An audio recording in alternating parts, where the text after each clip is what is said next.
एक बड़ी खबर आपको बता दें, दिल्ली से बवाना इलाके से ये बड़ी जानकारी, जहां पर एक फैक्ट्री में भीषण आग लग गई है। आग की लपटें दूर से ही दिखाई दे रही हैं। तस्वीरें आप देख रहे हैं, धुएं का गुबार अंदर से बिल्डिंग से निकलता हुआ बाहर की तरफ आपको नजर आ रहा होगा। दमकल की कई गाड़ियां इस वक्त मौके पर मौजूद हैं और आग पर काबू पाने की कोशिशें यहां पर लगातार जारी है। हालांकि आग कैसे लगी है इसकी फिलहाल जानकारी नहीं, लेकिन ये भीषण आग जिसने अपनी चपेट में पूरी बिल्डिंग को ले लिया है। दिल्ली का बवाना इलाका, जहां पर एक फैक्ट्री में भीषण आग लग गई।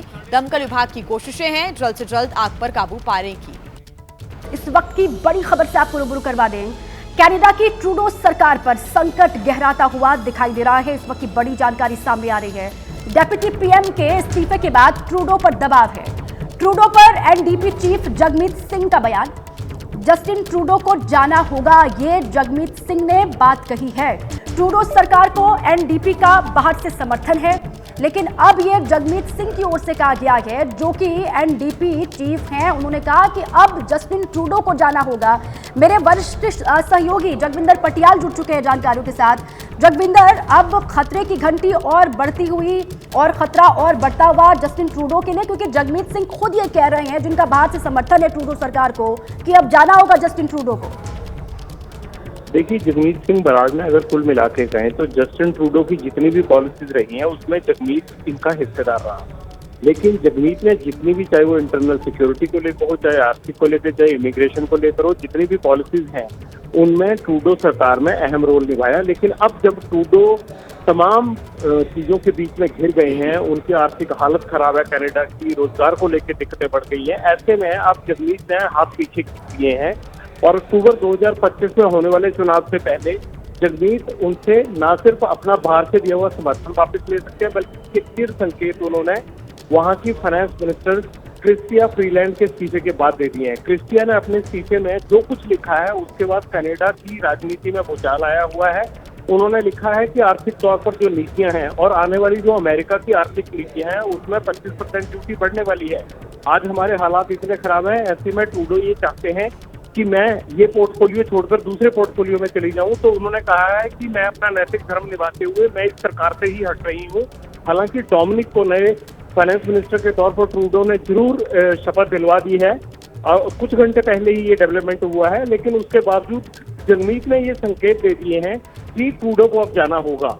यानी अगर 153 सीटों के साथ ट्रूडो को जो 25 सीटों का समर्थन एनडीपी ने दे रखा है, अगर वो बाहर से समर्थन वापस हो जाता है तो ट्रूडो सरकार अलमत में आ जाएगी।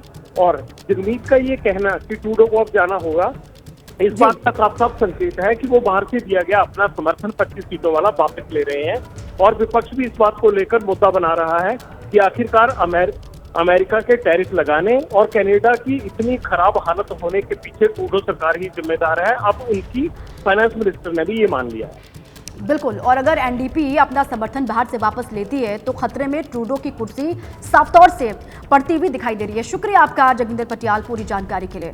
अब जगमीत सिंह ने क्या कहा है वो आपको सुनवाते हैं। Calling on Justin Trudeau to resign, he has to go. Right now, Canadians are struggling with the cost of living. I hear it everywhere I go. People cannot find a home that they can afford. They can't buy their groceries. And on top of that, we have Trump threatening tariffs of 25%, which put hundreds and thousands of Canadian jobs at risk. And instead of focusing on these issues, Justin Trudeau and the Liberals are focused on themselves. They're fighting themselves instead of fighting for Canadians. And for that reason, today I'm calling on Justin Trudeau to resign. He has to go. 60 second में news की शुरुआत करते हैं और सबसे पहले बात संभल की। देखिए, संभल में 46 साल बाद खुले मंदिर में पूजा पाठ चल रहा है। शिवलिंग पर जलाभिषेक भी वहां पर किया जा रहा है और 1978 के दंगे के बाद ये पहला मौका था जब मंदिर में विधिवत पूजा अर्चना वहां पर की गई। आरती के साथ हनुमान चालीसा का पाठ और रुद्राभिषेक भी वहां पर किया गया। आज भी मंदिर में सुबह सुंदरकांड और हनुमान चालीसा का पाठ वहां पर होगा, जिसमें सैकड़ों की तादाद में श्रद्धालु वहां शामिल होंगे। ये देखिए आप, मंदिर में हनुमान चालीसा का पाठ भी वहां पर, पूजा अर्चना वहां पर की जा रही है। 46 साल के बाद मंदिर यहां पर खुला है। 1978 के दंगे जो यहां पर हुए उसके बाद ये पहला मौका था जब विधिवत पूजा अर्चना यहां पर की गई। और आज भी कहा जा रहा है कि वहां पर सुंदरकांड और हनुमान चालीसा का पाठ होगा, जिसमें बहुत बड़ी संख्या में श्रद्धालु अलग अलग हिस्सों से आसपास के यहां पहुंचेंगे। दिव्यांकर तिवारी मेरे साथ सीधे संभल से लाइव जुड़ चुके हैं, आइए उन्हीं का रुख करते हैं। दिव्यांकर, आज की क्या खबर है, आज क्या कुछ वहां पर होगा और इस वक्त भी वहां पर क्या श्रद्धालु पहुंचे हैं, पूजा पाठ इस वक्त भी वहां पर चल रहा है? दिव्यांकर जी बिल्कुल, देखिए जो मंदिर है उसके ठीक अंदर हमारी मौजूदगी और किस भव्यता के साथ इसे सजाया गया है उसकी हम आपको एक झलक दिखा देते हैं। बीते रोज़ सोमवार का दिन था, महादेव की पूजा हुई और आज किस तरह से यहाँ पर शिवलिंग को सजाया गया है उसकी तस्वीर आप एक बार देखिए। और काफ़ी ज़्यादा फूल जो है और जो स्वरूप है उसका जो दिया गया है, पंडित जी से हमारी बात हुई तो उनका कहना है कि काशी विश्वनाथ जैसा स्वरूप इस शिवलिंग को देने की कोशिश जो है वो की गई है। और इसके साथ साथ आज मंगलवार का दिन है, हनुमान जी को चोला भी चढ़ाया गया है और इसके साथ साथ अगर बात करें तो महादेव के ऊपर एक छत्र जो है वो भी यहाँ पर लगाई गई है। पर इस मंदिर के जो पुजारी हैं वो हमारे साथ यहाँ पर बात करने के लिए मौजूद हैं, इनसे बातेंगे और आज का दिन यहाँ पर किस तरह से श्रद्धालु जो लगातार यहाँ पर पहुँच रहे हैं उनके लिए क्या कुछ होने वाला है। पंडित जी, किस तरह से पूजा हुई उसके बारे में बताइए और जो स्वरूप दिया गया है काशी विश्वनाथ से आप इसके बारे में बता रहे हैं उसकी क्या जानकारी है? देखिएगा, ये कल शाम भगवान महाकालेश्वर जी का श्रृंगार करा गया, इनको काशी विश्वनाथ जी का महाकालेश्वर जी का रूप दिया गया और यहाँ रात्रि में भस्म आरती भी हुई, महाआरती हुई यहाँ, प्रसाद वितरण हुआ और आज प्रातःकाल से ही हनुमान जी का चोला चढ़वाया गया और सुंदरकांड और हनुमान चालीसा का पाठ हुआ और अभी रामायण का भी पाठ प्रारंभ होगा। पार्टी आने वाली है और ये बहुत ही हमारे लिए हर्ष की बात है कि हमारे माननीय मोदी जी और हमारे आदरणीय महाराज जी योगी जी ने हमें ये प्रदान करा, मंदिर हमें दिया और हमारे शासन के जो हैं सीओ साहब जी और एचएम साहब जी और कप्तान साहब जी। ये बताइए, ये जो छत्र लगाया गया है ये यहाँ पर आज लगाया या फिर कल लगा दिया गया था? देखिएगा, ये कल लगाया था बाबा के श्रृंगार के लिए, ये स्थायी रहने वाला तो नहीं है, लेकिन बाबा का श्रृंगार करा था, भव्य आरती करी थी और प्रसाद वितरण करा था, तो बाबा की शोभा। सुबह में का दिन है, हनुमान जी का दिन माना जाता है, तो किस तरह से श्रद्धालु जो पहुंचेंगे, क्या सुंदरकांड का पाठ होगा, हनुमान चालीसा का पाठ होगा? देखिएगा, श्रद्धालु प्रातःकाल 3:30 बजे से ही प्रारंभ हो गए आने यहाँ और यहाँ जो है आरती और प्रसाद वितरण और हनुमान जी का चोला चढ़ाया गया और यहाँ हनुमान चालीसा का पाठ, सुंदरकांड और बजरंग बाण का पाठ करा गया और अब थोड़ी देर में यहाँ पर रामायण का पाठ होगा और हनुमान चालीसा ये सब चलेगा। इतने सालों बाद मंदिर खुला है, श्रद्धालु जो आ रहे हैं वो क्या कह रहे हैं, आपसे बातचीत भी होती होगी, इसको लेकर क्या उनकी आस्था जो है वो लगातार बढ़ रही है? देखिएगा, जो श्रद्धालु हैं अब ये 5 जने कल वहाँ से आए थे बनारस से और वो जो है संबल के प्रशासन के लिए, संबल के अधिकारियों के लिए बहुत बहुत धन्यवाद और बहुत बेचारे वो कह के गए कि भगवान, और मैं भी कहता हूँ कि उन सबकी आयु दीर्घ आयु हो, खूब फूले फले आनंद करें।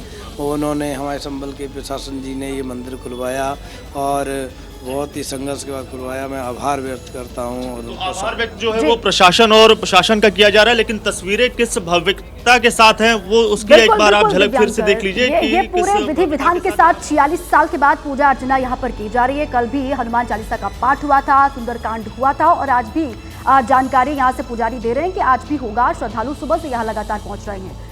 आप लगातार वहां बने रहे, नजर बनाए रखिए। बहुत बहुत शुक्रिया आपका दिव्यांकर इस पूरी जानकारी के लिए और तस्वीरों के लिए। अब आगे बढ़ते हैं, देखिए दिल्ली की बात करते हैं। दिल्ली यूनिवर्सिटी में प्रदर्शन कर रहे छात्रों ने लॉ फैकल्टी का गेट बंद कर दिया और डीन को बाहर जाने से वहां पर रोका गया। हालात बिगड़ने पर डीन और प्रॉक्टर ने दिल्ली पुलिस से मदद मांगी। पुलिस ने उन्हें बाहर निकाला और पुलिस बल को लॉ फैकल्टी के बाहर तैनात कर दिया गया। डीयू की लॉ फैकल्टी में जमकर हंगामा हुआ। पुलिस और छात्रों में हुई झड़प। दिल्ली यूनिवर्सिटी की लॉ फैकल्टी में कुछ ऐसी तस्वीरें देखने को मिली। दरअसल छात्र परीक्षा की तारीख 10 जनवरी तक आगे बढ़ाने की मांग कर रहे हैं, लेकिन प्रशासन उनकी मांग सुनने से इनकार कर रहा है, जिसके खिलाफ छात्रों ने प्रदर्शन शुरू कर दिया। छात्रों का कहना है कि इतने कम समय में परीक्षा की तैयारी संभव नहीं है। डीन ने कमेटी बनाकर छात्रों की मांग पर विचार करने को कहा, लेकिन छात्रों ने डीन के प्रस्ताव को खारिज कर विरोध प्रदर्शन शुरू कर दिया। प्रदर्शन कर रहे छात्रों ने फैकल्टी का गेट बंद कर दिया और डीन को बाहर जाने से रोक दिया। हालात बिगड़ने पर डीन और प्रॉक्टर ने दिल्ली पुलिस से मदद मांगी। पुलिस बल को लॉ फैकल्टी के बाहर तैनात किया गया है। जो डीन है उनकी तरफ से रिक्वेस्ट आई तो प्रॉक्टर मैडम ने जब उनको फोर्स रिक्वेजिशन की कि आप आइए अंदर और हम लोगों को यहाँ से बाहर निकालिए, उसके बाद हम लोग अंदर गए और एक कॉरिडोर बना के जो डीन थी यहाँ की लॉ फैकल्टी और उनके साथ जो और स्टाफ को उनको यहाँ से निकाला गया। पुलिस पर बल का इस्तेमाल करने का आरोप लगा है, हालांकि पुलिस ने आरोपों को खारिज किया। और बात संसद के शीतकालीन सत्र की। आज लोकसभा में बड़ा दिन है। देखिए, आज one nation one election bill पेश किया जाना है। कानून मंत्री अर्जुन राम मेघवाल दोपहर 12 बजे सदन के पटल पर ये विधेयक रखेंगे और सूत्रों के मुताबिक बिल को संसदीय समिति में भेजने को लेकर सरकार को कोई आपत्ति नहीं है। लोकसभा और विधानसभाओं का चुनाव एक साथ कराने के प्रावधान वाला एक संवैधानिक संशोधन बिल आज लोकसभा में पेश किया जाएगा। कानून मंत्री अर्जुन मेघवाल आज सदन में द यूनियन टेरिटरीज लॉ संशोधन बिल 2024 और संविधान संशोधन बिल 100 और 29 को पेश करेंगे। माना जा रहा है कि one nation one election bill लाने से पहले सरकार को 4 संविधान संशोधन बिल पेश करना है। 12 दिसंबर को पीएम मोदी की अगुवाई में हुई कैबिनेट की बैठक में 2 ड्राफ्ट कानूनों को मंजूरी दी गई थी। कानून बनते ही पहले चरण में लोकसभा और विधानसभाओं के चुनाव एक साथ होंगे और इसके 100 दिन के भीतर दूसरे चरण में नगर पालिकाओं और पंचायतों के चुनाव कराने का प्रावधान होगा। बिल के पेश किए जाने के मद्देनजर बीजेपी और कांग्रेस ने अपने सांसदों के लिए व्हिप जारी किया है। इस बिल पर सरकार को सहयोगी दलों का साथ मिल रहा है तो विपक्ष इसका विरोध कर रहा है। वन नेशन वन इलेक्शन तो होता ही था, ये तो 67 के बाद अलग अलग चुनाव होना शुरू हो गया, तो हम लोग पूरी तरह से समर्थन करते हैं। जो स्ट्रक्चर है स्टेट का वो फेडरल है, जब तक कि उनका प्रपोजल ना देख ले तब तक कुछ हम उस पर कमेंट नहीं कर सकते। तो दूसरी ओर राज्यसभा में आज दूसरे दिन भी संविधान पर चर्चा जारी रहेगी। बीजेपी अध्यक्ष और राज्यसभा में सदन के नेता जेपी नड्डा आज बहस की शुरुआत करेंगे। राज्यसभा में शुरू हुई संविधान पर चर्चा के दौरान वित्त मंत्री निर्मला सीतारमण ने कहा कि परिवार को बचाने के लिए कांग्रेस ने संविधान में कई संशोधन किए। निर्मला सीतारमण ने आपातकाल का उदाहरण दिया और संविधान को लेकर कांग्रेस पर पलटवार किया। Time the Congress brazenly, only to help the family, the dynasty, kept amending the constitution. वित्त मंत्री निर्मला सीतारमण ने इतिहास के पन्ने पलटे तो कांग्रेस अध्यक्ष मल्लिकार्जुन खड़गे भी इतिहास की किताब उठा लाए। कांग्रेस अध्यक्ष ने आरएसएस, जनसंघ और बीजेपी को निशाने पर लिया। ये संविधान जो बने वो मनुस्मृति के तहत बने। जनसंघ की मंशा थी या आरएसएस की मंशा थी या आपकी मंशा थी? जो लोग झंडे से नफरत करते हैं आज हमको पाठ पढ़ा रहे हैं। अब तक की जानकारी के मुताबिक 2 दिनों की चर्चा का पर्यावरण मंत्री भूपेंद्र यादव के भाषण के साथ समापन होगा। प्रधानमंत्री नरेंद्र मोदी आज राजस्थान के दौरे पर रहेंगे। 9 दिन में पीएम मोदी का दूसरी बार राजस्थान दौरा है। 46,300 करोड़ रुपए से ज्यादा की विकास परियोजनाओं की सौगात देंगे पीएम मोदी। प्रधानमंत्री नरेंद्र मोदी राजस्थान की भजनलाल सरकार के 1 साल पूरा होने पर आयोजित कार्यक्रम 1 वर्ष परिणाम उत्कर्ष में शामिल होंगे। तय कार्यक्रम के मुताबिक प्रधानमंत्री सुबह 10:20 पर दिल्ली एयरपोर्ट से जयपुर एयरपोर्ट के लिए रवाना होंगे। सुबह 11:25 पर जयपुर एयरपोर्ट से जयपुर हेलीपैड जाएंगे। 11:50 पर जयपुर हेलीपैड से दादिया में कार्यक्रम स्थल के लिए रवाना होंगे। दोपहर 12 से 1:30 बजे के बीच हर घर खुशहाली कार्यक्रम में शामिल होंगे। ऊर्जा, सड़क, रेलवे और जल से जुड़ी 46,300 करोड़ रुपए की से ज्यादा की 24 परियोजनाओं की सौगात देंगे। प्रधानमंत्री 11,000 करोड़ रुपए से ज्यादा की 9 परियोजनाओं का भी उद्घाटन करेंगे। 35,300 करोड़ रुपए से ज्यादा की 15 परियोजनाओं की आधारशिला रखेंगे। कई प्रकार की सौगातें माननीय प्रधानमंत्री जी हमारे राजस्थान के लिए देने वाले हैं। जो हमने संकल्प पत्र के अंदर वायदे किए हैं उनको पूरा करेंगे। ये अपनी पद तो बचा सकते हैं मोदी जी का वाह वाह करके, इससे ज्यादा फेल सरकार कोई आज तक रही नहीं राजस्थान के इतिहास में। बात यूपी की। यूपी विधानसभा के शीतकालीन सत्र का आज दूसरा दिन है। आज सदन में अनुपूरक बजट पेश किया जाएगा। हालांकि संभल की घटना को लेकर सदन में आज भी हंगामे के आसार हैं। यूपी सरकार आज विधानसभा में जो अनुपूरक बजट पेश करेगी वो महाकुंभ को लेकर है। अनुपूरक बजट का आकार 12 से 15 हजार करोड़ रुपए के बीच होने की संभावना है। इससे पहले योगी कैबिनेट की बैठक होगी। सदन का पहला दिन संभल की घटनाओं के नाम रहा। संभल विवाद को लेकर विपक्षी दल आक्रामक मूड में दिखे। पहले विधानसभा के बाहर प्रदर्शन किया, फिर कार्यवाही शुरू होने पर वेल में धरना देने पहुंच गए। सदन में सीएम योगी आदित्यनाथ ने बाबरनामा का हवाला देकर कहा कि हरिहर मंदिर को तोड़कर ढांचा खड़ा करने का जिक्र किया। भगवान विष्णु श्री हरि विष्णु का 10वां अवतार संभल में ही होगा। वहीं दिल्ली से अखिलेश यादव ने संभल विवाद पर यूपी सरकार को घेरा। हम लोग खोदने वाले लोग नहीं हैं, हम लोग नए रास्ते खोजने वाले लोग। अखिलेश ने सरकार को जवाब तो दिया, लेकिन सूत्रों के हवाले से खबर ये है कि सदन में जिस तरह से उनकी पार्टी के विधायकों ने मुद्दे को उठाया, वो उससे संतुष्ट नहीं थे। लिहाजा आज लखनऊ में विधायक दल की बैठक बुलाई गई, जिसमें जन सरोकार के मुद्दे को जोर शोर से उठाने पर जोर दिया जाएगा। लखनऊ में अपना दल कमेरावादी नेता पल्लवी पटेल ने विधानसभा परिसर में जारी अपना धरना खत्म कर दिया है। केंद्रीय मंत्री अनुप्रिया पटेल के पति और यूपी में कैबिनेट मंत्री आशीष पटेल से जुड़े विभाग में करप्शन के मुद्दों को लेकर वो धरने पर बैठी हुई थी। विधानसभा के शीतकालीन सत्र के पहले दिन जहां संभल मामले की गूंज रही है, सत्ता पक्ष और विपक्ष एक दूसरे पर हमलावर रहे हैं, लेकिन समाजवादी पार्टी के टिकट पर चुनाव जीती अपना दल की पल्लवी पटेल अपना ही एजेंडा लेकर आई। उन्होंने घूसखोरी के मामले को लेकर सदन में विरोध जताया। सदन के बाद भी धरने पर बैठ गई। हालांकि संसदीय कार्य मंत्री सुरेश खन्ना के मामले की जांच का भरोसा देने के बाद उन्होंने धरना खत्म कर दिया। दरअसल पल्लवी पटेल ने प्राविधिक शिक्षा मंत्रालय में घूस लेकर प्रमोशन का मामला उठाया और जांच की मांग की। मैं अपना आरोप और सवाल का जवाब माननीय मुख्यमंत्री जी से चाहती हूँ। प्राविधिक शिक्षा मंत्री आशीष पटेल हैं, जो अपना दल एस कोटे से कैबिनेट में शामिल हुए हैं। वो अनुप्रिया पटेल के पति हैं। अनुप्रिया पटेल और पल्लवी सगी बहनें हैं और उनकी सियासी अदावत जग जाहिर है। लिहाजा आशीष पटेल पर आरोपों को उनकी पार्टी सियासी साजिश बता रही है। पार्टी को डाउन करने के लिए इसमें आगे न बढ़े, ये कार्य चल रहा है। इधर बीजेपी का कहना है कि सरकार पारदर्शी तरीके से काम करती है। हम लोग पारदर्शी व्यवस्था के साथ खड़े हैं। यूपी के बाद आगे बढ़ते हुए आपको लिए चलते हैं महाराष्ट्र। देखिए, महाराष्ट्र में प्रचंड जीत के बावजूद महायुति की मुश्किलें कम होने का नाम नहीं ले रही है। मंत्रिमंडल का विस्तार होने के बाद खबर आ रही है कि मंत्री ना बन पाने से बीजेपी, शिवसेना शिंदे गुट और एनसीपी अजित गुट के कई नेता रूठे हुए। नासिक में एनसीपी के दफ्तर के बाहर छगन भुजबल के समर्थकों ने टायर जलाकर विरोध किया। महाराष्ट्र में मंत्रिमंडल विस्तार हुआ, उसमें कई बड़े नेताओं को जगह नहीं मिली। छगन भुजबल भी उनमें से एक हैं। तो पार्टी की हमारे जो नेता है उनका निर्णय होता है, तो उसके बारे में क्या कहेंगे। नाराजगी की वजह से सत्ताधारी गठबंधन के कई विधायक सदन नहीं पहुंचे। जिन बड़े नेताओं की नाराजगी की खबरें सामने आ रही हैं, उनमें से एनसीपी से छगन भुजबल, बीजेपी से सुधीर मुनगंटीवार, शिवसेना से प्रकाश सुर्वे के नाम प्रमुख हैं। मैंने मेरा योगदान पूरी तरह से दिया है। बहुत लंबी कतार थी इसमें भी। मंत्री पद मांगने वाले में कुछ आजी माजी मंत्री है, कुछ मातबर नेताओं के बेटे हैं, कुछ बड़े घर के लोग हैं। हम एक गरीब कार्यकर्ता है।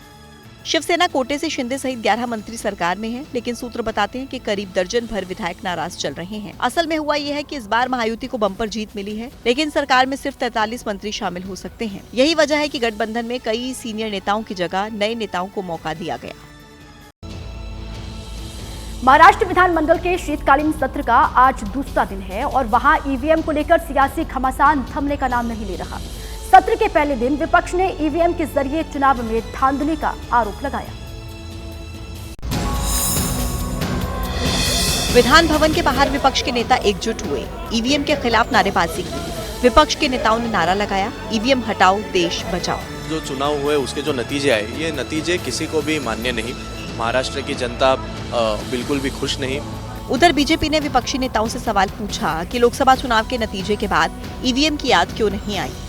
वहीं ईवीएम के मुद्दे पर नेशनल कॉन्फ्रेंस नेता उमर अब्दुल्ला के बाद अब टीएमसी ने भी कांग्रेस को नसीहत दे दी है कि जो लोग ईवीएम पे सवाल उठा रहे हैं, अगर उनके पास कुछ है तो इलेक्शन कमीशन को जाके वो डेमो दिखानी चाहिए कि भाई हमारे पास ये वीडियो है। क्योंकि इलेक्शन कमीशन ने वो सबको बुलाया था और मैं इतना दिन से चुनाव जमीन पे करवाता हूँ, मुझे नहीं लगता है कि ये जो एलिगेशन है इसमें कोई सब्सटेंस है। अगर फिर भी किसी को लगता है, डेलीगेशन जाके इलेक्शन कमीशन को मिलना इससे पहले जम्मू कश्मीर के मुख्यमंत्री उमर अब्दुल्ला ने भी कहा था कि कांग्रेस को ईवीएम का रोना छोड़ देना चाहिए, क्योंकि इसी ईवीएम से हुए चुनाव में कांग्रेस ने कई राज्यों में सरकार बनाई है। और अब बात दिल्ली की। दिल्ली विधानसभा चुनाव में महिला वोटर्स को साधने के लिए आम आदमी पार्टी अब महिला अदालत का मंच सजा रही है, तो वहीं बीजेपी भी झुग्गी झुग्गी नाप कर कमाल करने की तैयारी में जुटी हुई है। दिल्ली में कांग्रेस साथ न सही, अरविंद केजरीवाल ने अखिलेश यादव से हाथ मिला लिया है। दिल्ली में सुरक्षा के मुद्दे पर केंद्र सरकार पर आक्रामक केजरीवाल ने महिला अदालत लगाई। मंच पर अखिलेश यादव को चीफ गेस्ट बनाकर बीजेपी के खिलाफ मोर्चा तेज किया। आज 9 साल में मैंने दिल्ली में 3 लाख से ज्यादा सीसीटीवी कैमरे लगा दिए, लेकिन अभी एक बच्ची आई, वो बच्ची आके कह रही थी पुलिस वाले सीसीटीवी इस्तेमाल ही नहीं कर रहे। अब इसका बताओ हम क्या करें। महिला अदालत हो या हर महीने 1000 वाली स्कीम, केजरीवाल दिल्ली में महिला वोट बैंक को अपने साथ जोड़े रखना चाहते हैं, तो बीजेपी का जोर झुग्गी बस्ती को साधने पर है। आप बिजली की बात कर रहे हैं, हम झुग्गी झोपड़ी में रहकर आ रहे हैं। कोई झुग्गी झोपड़ी ऐसी नहीं है जिसका बिल नहीं आ रहा। पानी पीने को मिलता नहीं है, गंदा पानी आता है। दिल्ली की झुग्गी बस्तियों और कच्चे मकानों में 30% से ज्यादा आबादी रहती है, जिन्हें आम आदमी पार्टी का परंपरागत वोटर माना जाता है। झुग्गियों में सेंध लगाकर बीजेपी आम आदमी पार्टी के किले को ढहाने में लगी है। वहीं बुजुर्गों के लिए ओल्ड पेंशन स्कीम को लेकर केजरीवाल आज बड़ा ऐलान कर पासा पलटने की कोशिश कर सकते हैं। दिल्ली में कुछ ही महीनों में विधानसभा के चुनाव हो जाएंगे और विधानसभा चुनाव के ऐलान से पहले ही सियासी घमासान दिल्ली में जारी है। आम आदमी पार्टी ने सभी 70 सीट के लिए अपने उम्मीदवारों का ऐलान कर दिया है, तो वहीं कांग्रेस पार्टी ने भी 21 उम्मीदवारों की घोषणा कर दी है। इस मामले में भारतीय जनता पार्टी थोड़ी सी पीछे दिखाई दे रही है। दिल्ली में बीजेपी की तरफ से उम्मीदवारों के चयन के लिए रायशुमारी जारी है। जिला स्तर पर कार्यकर्ताओं और नेताओं की राय ली जा रही है। अब तक जो जानकारी मिली है उसके मुताबिक 70 सीटों के लिए अब तक 2000 से ज्यादा आवेदन आ चुके हैं। अब उनमें से प्रत्याशियों को चुनने के लिए सभी जिलों में एक पर्यवेक्षक बनाए गए हैं, जो अपने जिले से आए हुए आवेदन पर पार्टी को सुझाव देंगे। आज से सभी 14 संगठनात्मक जिलों में उम्मीदवार चयन के लिए चर्चा होगी। आज 9 साल में मैंने दिल्ली में 3 लाख से ज्यादा सीसीटीवी कैमरे लगा दिए, लेकिन अभी एक बच्ची आई, वो बच्ची आके कह रही थी पुलिस वाले सीसीटीवी इस्तेमाल ही नहीं कर रहे। अब इसका बताओ हम क्या करें। अपनी सभी 70 उम्मीदवारों का ऐलान कर चुकी आम आदमी पार्टी बीजेपी में हो रही देरी पर तंज कस रही है। उम्मीदवारों के ऐलान को लेकर फिलहाल बीजेपी की क्या रणनीति है ये तो पता नहीं चल रहा है, लेकिन बीते 2 से 3 दिनों में जो चीजें तय हुई हैं उसके हिसाब से लग रहा है कि बीजेपी भी जल्द ही अपनी सूची जारी करेगी। आप बिजली की बात कर रहे हैं, हम झुग्गी झोपड़ी में रहकर आ रहे हैं। कोई झुग्गी झोपड़ी ऐसी नहीं है जिसका बिल नहीं आ रहा। पानी पीने को मिलता नहीं है, गंदा पानी आता है। दिल्ली एनसीआर एक बार फिर से जहरीली हवा की गिरफ्त में है, यानी कई इलाकों में हवा की गुणवत्ता एयर क्वालिटी इंडेक्स 400 के पार पहुंच गया है, जिसकी वजह से राजधानी में एक बार फिर ग्रेड 4 की पाबंदियां लागू कर दी गई। दिल्ली एनसीआर की फिजा में जहरीली हवा ने एक बार फिर से दस्तक दी थी। जानकारी के मुताबिक देर रात आनंद विहार में AQI 464 तक पहुंच गया। वहीं रोहिणी में AQI का स्तर 450 के पार रहा। वजीरपुर में भी जहरीली हवा ने लोगों को परेशान किया और AQI 450 पर पहुंच गया। पंजाबी बाग में 448 तो सोनिया विहार में AQI 434 दर्ज किया गया। यानी दिल्ली एनसीआर में प्रदूषण का स्तर गंभीर श्रेणी में पहुंच गया, जिसके बाद प्रशासन ने कई अहम फैसले लिए और बिगड़े हालात को देखते हुए दिल्ली एनसीआर में फिर से ग्रेड 4 की पाबंदियां लागू कर दी गई, जिसका मतलब ये हुआ कि अब निर्माण और तोड़फोड़ पर प्रतिबंध रहेगा और दिल्ली में आवश्यक सेवाओं से जुड़े ट्रकों को छोड़कर सभी ट्रकों की आवाजाही पर रोक रहेगी। साथ ही सभी स्कूलों में कक्षाएं हाइब्रिड मोड में संचालित होंगी, जबकि 10वीं और 12वीं की क्लास पर स्कूल फैसला लेंगे। इसके अलावा केंद्र सरकार अपने कर्मचारियों की ऑफिस टाइमिंग में बदलाव करने का भी फैसला ले सकती है। बढ़ते प्रदूषण को लेकर सुप्रीम कोर्ट भी काफी चिंतित है। सुनवाई के दौरान सिर्फ दिल्ली ही नहीं बल्कि देश के दूसरे प्रदूषित शहरों के बारे में भी जानकारी मांगी।